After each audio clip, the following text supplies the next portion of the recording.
Tay, ano ang ginawa mo sa mga taong yun? Tanong ni Nognog. Wala anak. Nilagay ko lamang sila sa dapat nilang kinalalagyan. Sagot naman ni Gonzalo. Kasabay ng pag-uwi ka nito ay ang pagpasok ni Nognog at ni Gonzalo sa kanilang pamamahay. Sila Sulay noong mga oras na yon, nananatiling sa labas ng kanilang tahanan upang hintayin ang kanilang pinuno. Sa pagpasok nila Gonzalo sa kanilang bahay, nadatnan niya ang kanyang asawa na abala sa pagluluto ng kanilang hapunan. Matapos makapagsabi ni Nognog, nagpaalam na itong si Gonzalo sa kanyang aalis noong mismong gabi. Mahal, aalis na ako ha. Wika ni Gonzalo pagbukas nito ng pintuan ng kanilang bahay. Sige Gonzalo, mag-iingat ka ha? Sagot naman ng kanyang asawa. Paglabas ni Gonzalo sa kanilang tahanan, ay ang pagsara naman ng pintuan ng kanilang bahay. Agad din namang nilisan nila Gonzalo ang kanilang pamamahay nang tuluyan na itong makalapit sa kanyang mga kasama. Sa paglalakad nila Gonzalo at ng grupo ni Sulay, doon nila natalakay ang tungkol sa pangalan ng ermetanyong minsang lumipol sa kalahati ng bilang ng kanilang lahi. Pinuno, Pio Carpio ang pangalan ng ermetanyong nakasagupa natin. Nakatira ito sa gilid ng bundok na merong gibang lumang simbahan. Isa itong dalubhasang manggagamot at mananambal sa baryong kinaroroonan nito. Marami ring nakakakilala kay Pio Carpio, gawa ng marami na itong natulungan. Totoo ngang hindi ordinaryo ang nakalaban natin, Pinuno, noong nagdaang araw. Wika ni Sulay. Pio Carpio? Ang iba sa mga albularyong kasama nito, alam niyo ba kung nasaan? Tanong ni Gonzalo. Hindi po, Pinuno. Animoy noong gabi lamang yon, nagsama-sama ang mga albularyo. Parang hiwa-hiwalay sila ng lokasyon kapag wala silang misyong gagawin. Wala kaming ideya, Pinuno, kung saang lupalop nakatira ang iba pa nitong mga kasama. Sagot naman ni Sulay. Habang sila ay nag-uusap, naisingit ni Mirno ang kanilang gagawin noong mismong gabi.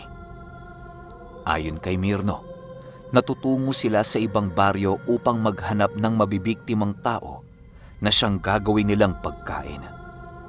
Hindi na noon pumapaslang ang grupo ni Gonzalo ng mga inosenteng tao, gawa ng ayaw na nilang muli pang makasagupa ang grupo ng mga albularyo. Sa pagdating nila Gonzalo sa kanilang baryo, sinalubong sila ng papalis nilang kauri na siyang maghahanap ng kanilang makakain. Dahil sa abala noon ang angka ni Gonzalo, pinili niya ding tumungo sa bahay ni Pio Carpio upang ito ay makausap. Ilang araw na kasing binabagabag ng kanyang damdamin noon si Gonzalo sa pagnanais na makausap yung ermetanyo. Alam ni Gonzalong pakikinggan siya nito dahil sa mga katagang sinabi nito noong minsan itong nadapo sa kanilang baryo. Upang hindi mag-isip ng kung ano-ano ang mga kasamahan noon ni Gonzalo, pinili niyang si Sulay, Maxim, at si Mirno lamang ang makakaalam ng kanilang gagawin noong mismong gabi.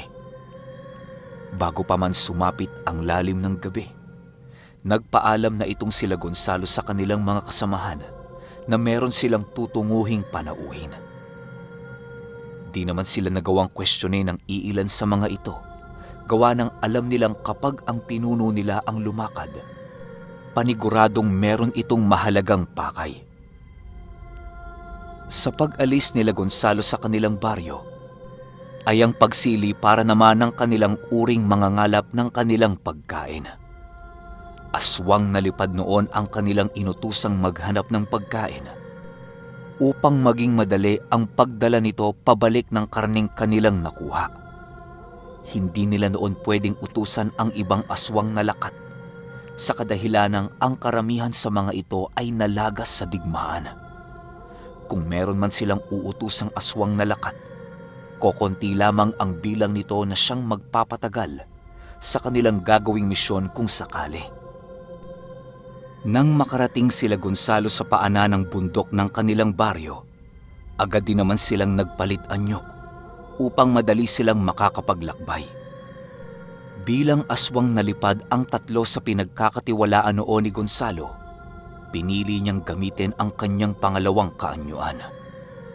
Imbis na sa gubat sila dumaan, pinili nilang maglakbay sa himpapawid. Minuto lamang ang pagitan nang masipat nila ang pamamahay ng ermitanyo di kalayuan sa pangalawang baryo. Bago pa man sila tuluyang makalapit dito, pinili nilang lumapag na sa lupa upang magbigay ng respeto sa kanilang pupuntahan.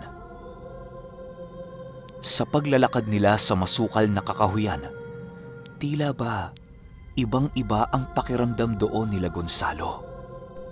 Hindi man nila makikita ang mga nilalang na namumuhay roon, pero alam nilang walang bahid ng kasamaan ang nakatirang mga engkanto sa lugar na yon. Napakaaliwalas at napakagaan ng paligid sa kakahuyan kahit gabi. Hindi tulad sa baryo nila Gonzalo na hitik sa mga engkantong binabalot ng kadiliman ang buong kakahuyan. Nang masipat nila Gonzalo ang kubo ng ermitanyo, gulat na gulat ang apat nang makita nilang nagliliwanag ang bubong ng bahay nito. Napakaraming animoy alitap-tap na gumagapang sa bubunga ng ermitanyo na siyang labis nilang ikinamangha.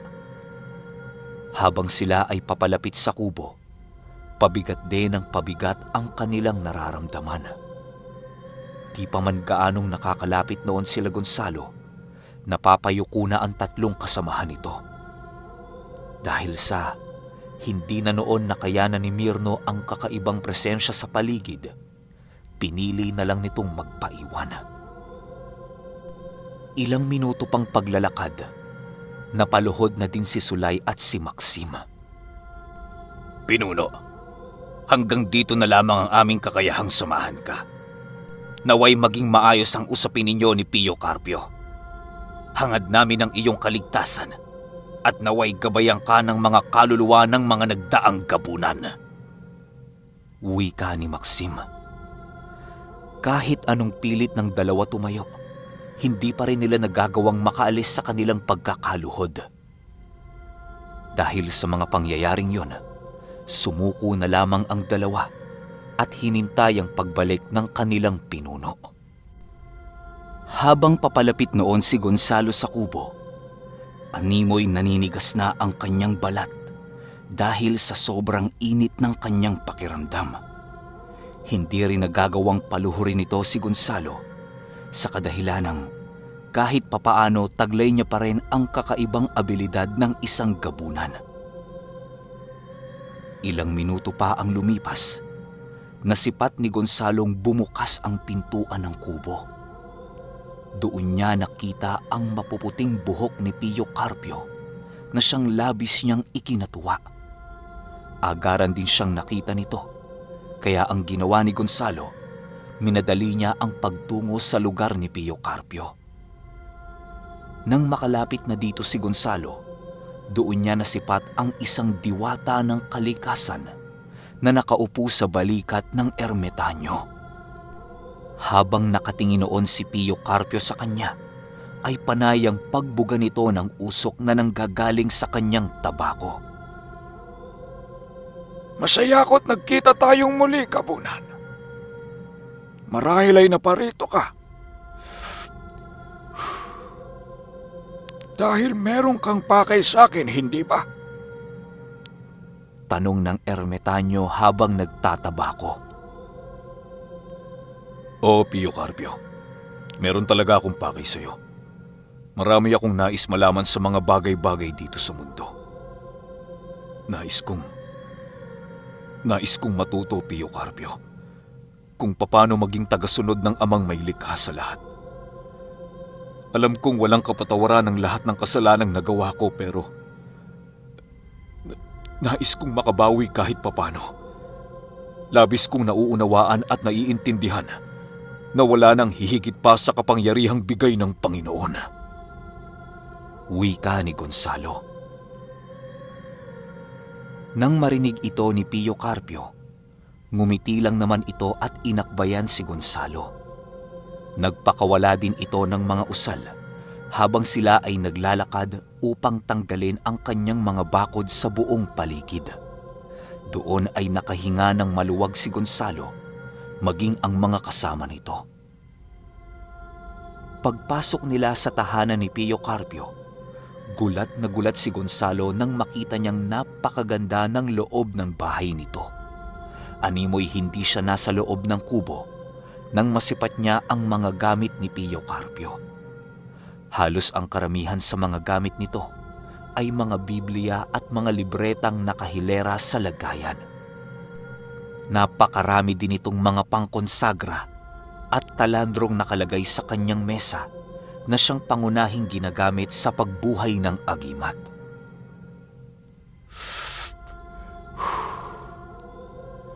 Huwag mong pansinin ang mga kalat sa paligid. Hindi ko inaasahang meron akong mahalagang panauhin ngayong gabi. Maupo ka, Gonzalo, at nang makapag-usap na tayo. Wika ng ermitanyo. Agad din namang umupo noon si Gonzalo nang marinig nito ang sinabi ni Pio Carpio. Habang siya ay nakaupo, kitang-kita niya ang mga sugat ng ermitanyo sa mga braso at binti nito. Habang di pa sila nakakapag-umpisang mag-usap, hindi maiwasan ni Gonzalong tumingin sa paligid.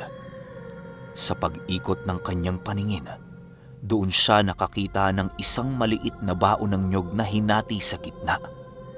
Wala ding mga mata ang nyog na yon at meron itong nakalagay na mga papel sa gitna ng mga ito. Ang mga salitang nakita doon ni Gonzalo ay nasa lengguaheng Latin at ang iba naman ay Sangkristo.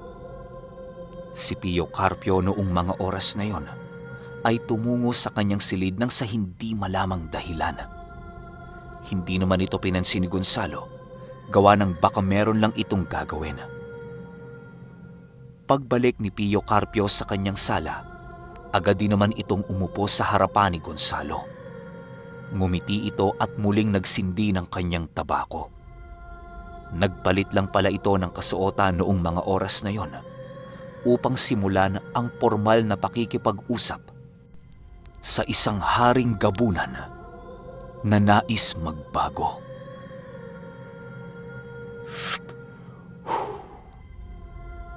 Pasensya ka na at medyo natagalan ako. Nais ko lang maging formal sa pakikipag-usap sa iyo dahil isa ka sa mga mahalagang panauhin ko ngayong nagdaang linggo. Sabihin mo, Haring Gabunan, ano ang magandang hangin ang nagtulak sa iyo sa pamamahay ko? Tanong ng ermitanyo. Nais ko pong matuto. Matutong magbalik loob sa amang minsan ko nang itinakwil sa aking kaluluwa. Ngayon ko naunawaan na ang kapangyarihang tinataglay ko ay kahit kailan hindi mahihigitan ang bigay ng Panginoong minsan kong kinalimutan. Nais ko din humingi ng payo sa iyo, Pio Carpio, sa pinakamainam kong gagawin. Sagot naman ni Gonzalo. Mabuti at naunawaan mo ang bagay na yan. Sa paglusob namin sa iyong baryo, yan ang nais naming ipakita at ipaunawa sa inyo na walang nilalang na nasa panig ng kaliwa ang merong kakayahang paslangin ang mga sugo ng Panginoon. Maaring may ilang napapaslang, pero hindi ibig sabihin nun meron na kayong laban sa amin. Ngayong nauunawaan mo na, hindi nyo magagapi ang mga sugo ng Diyos. Alam mo, Gonzalo, masaya ko para sa iyo. Ang pagbabago, Gonzalo, ay dahan-dahan. Maihahalin tulad mo ito sa bawat hakbang ng isang sanggol. Dahan-dahan pero pulido Kung nais mong magbago at magbalik loob, una mong linisin ay ang iyong sarili. Huwag kang maghahangad ng sabay-sabay na pagbabago sa iyong angkan kung hindi mo pa nalilinis ang iyong sariling bakuran. Sa ngayon, ang nais kong gawin mo ay sarilihin mo lang ang pagbabagong iyong hinahangad. Balang araw, Gonzalo, ang baryo ninyong mga aswang ay magiging panig ng amang dakila. Sagot naman ni Pio Carpio. Dagdag pa ni Pio Carpio na ang pag-uumpisang magbago ay napakaraming pagsubok at balakid na kailangang malampasan. Dahil sa ramdam ng demonyo ang pagbabagong gagawin ni Gonzalo, marami itong ilalagay na panlilinlang upang magbalik si Gonzalo sa landas na nais ng dyablo. Pipilitin siya nitong muling maging demonyo at maging tagasunod nila. Hindi kasi tumitigil ang dyablo ayon kay Pio Carpio na hindi mapabalik sa kanilang hanay ang mga taliwas nilang kaanib. Kapag nahanap mo na ang daan kung saan ka mag-uumpisa, huwag mong kalimutang bumisita sa akin, Gonzalo, upang magabayan kita. Hayaan mo, gagawin ko ang lahat upang maisalba kita sa dagat-dagatang apoy ng impyerno. Habang nabubuhay ay hindi pa huli ang lahat. May pagkakataon at may pagkakataon ka pang magsisi at magbalik loob sa ating Ama.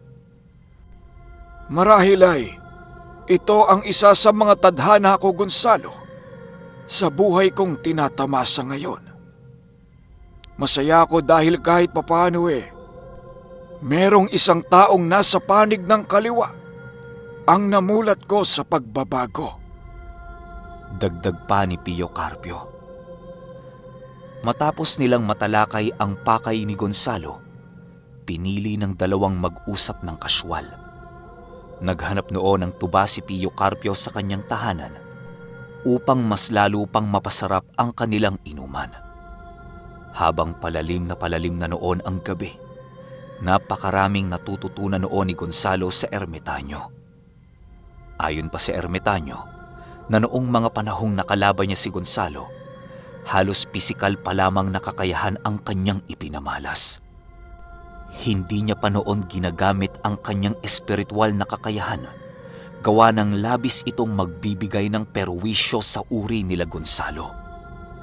Maaaring maging baliw ang mga ito kapag nag-umpisa ng magseryoso si Pio Carpio. Doon na din ipinakita ni Pio Carpio ang iilan sa kanyang mga gamit na labis na nagbigay kilabot kay Gonzalo. Lalong-lalo na nang masipat niya ang 3 itlog ng butiki na nasa kaanyuan ng bato. Isa itong mutya ayon kay Pio Carpio na isa sa mga pinaka-iniingatan niyang kagamitan. Agaran din naman itong itinago ni Pio Carpio gawa ng maaaring mawala ang bait noon ni Gonzalo kapag patuloy niya itong nasisilayan. Ang buto naman ng sampalok na pagmamay-ari nito ay hinubad na muna ni Pio Carpio, maging ang habak nito upang hindi mahirapan si Gonzalo. Doon din na pag-alaman ni Gonzalo na maraming kaibigang engkanto itong si Pio Carpio. Ang mga kasamahan naman niyang albularyo ay nagsisilbing panangga at kasama lamang niya kapag meron silang misyong kailangang tapusin. Napapabilang din kasi sila sa isang grupo ng mga antingero na hindi ko napapangalanan dahil magpahanggang sa ngayon, buhay na buhay pa rin ang samahang ito. Marami nang napagtagumpayan at napatunayan ang samahang ito ni Pio Carpio na siyang dahilan upang panatilihin ang pagiging sikreto nito. Iilan lamang din sa mga tao ang nakakaalam sa samahan, gawa ng tanging miyembro lamang ang nakakaalam ng kanilang grupo. Capiz, Samar, Leyte, Iloilo, Masbate, Rojas, Siraway, Sibuyan at marami pang iba ay merong kaanib ng grupong ito. Kalat ito sa Pilipinas pero nananatili pa rin ang pagiging sikreto ng grupo. At maraming agam-agam sa grupong ito na ang pinakapinuno nila ay isang matandang babae na nakatira sa Siraway, Zamboanga del Norte. Sa paglipas ng oras ng pag-iinuman at pagkukwentuhan nila Gonzalo, napagdesisyonan noon ni Gonzalo na umanib sa grupong yon kapag siya ay tuluyan ng nagbago. Pansin kasi ni Gonzalong wala pang gabunang aswang ang nakaanib sa grupong yon.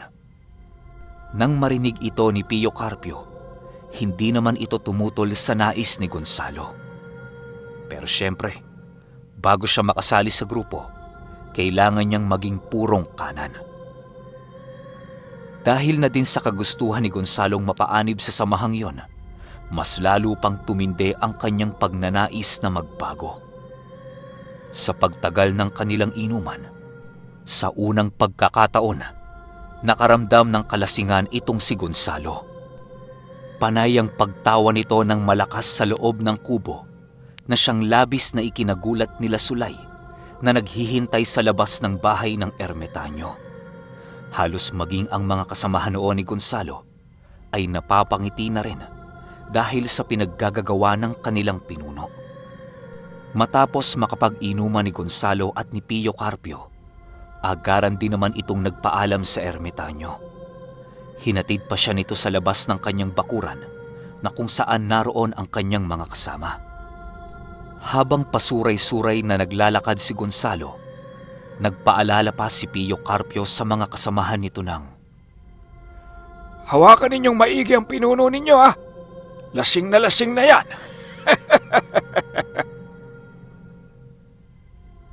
Tumangulang naman noon sila Sulay habang nakatingin sa malayo. Hindi nila nagagawang matitigan ang ermitanyo sa kadahilan ng labis na nakakasilaw ito. Paglapit ni Gonzalo sa kanilang kinaroroonan, agad din naman nila itong inalalayang maglakad. Napakaingay noon ni Gonzalo at kung ano-ano ang mga sinasabi nito. Hindi na nito nagawang pansinin sila Sulay sa kadahilan ng alam nilang lasing ang kanilang pinuno. Nang medyo makalayo na sila sa pamamahay ng ermitanyo, pinili nilang lumipad upang madali nilang marating ang kanilang baryo. Pinagtulungan na lamang nilang tatlo na hatakin itong si Gonzalo, gawa ng masyado itong mabigat para buhatin ng isa sa kanila. Pagdating nila sa baryo, agaran din naman nilang ipinasok si Gonzalo sa isang kubo upang hayaan itong makapagpahinga. Kasabay ng pagpasok nila sa kanilang pinuno, ay ang pagsidatingan naman ng kasama nilang nangalap ng kanilang makakain. Sa pagputok ng bukang liwayway, maaga pang nagising itong si Gonzalo. Pagmulat niya ng kanyang mga mata, ramdam niyang napakagaan ang kanyang katawan. Animoy galing siya noon sa sakit, kaya hindi niya napigilang magtanong kay Sulay kung ano ang mga nangyari noong gabi. Nang maipaliwanag na ni Sulay ang mga nangyari, tanging pagngiti na lamang ang naibatong sagot dito ni Gonzalo. Matapos yan, pinili na niyang bumaba ng bundok upang simulan ang araw kasama ang kanyang anak at mahal sa buhay. Okay! Grabe, kilabot na kilabot ako nung narinig ko yung Zamboanga del Norte at ang pinuno nun matandang babae na nasa Siraway. Paabang na lang ako sa episode 12. Marami pang revelation ng mangyayari. Kita-kits tayo. Kinikilabutan talaga ako. Salamat.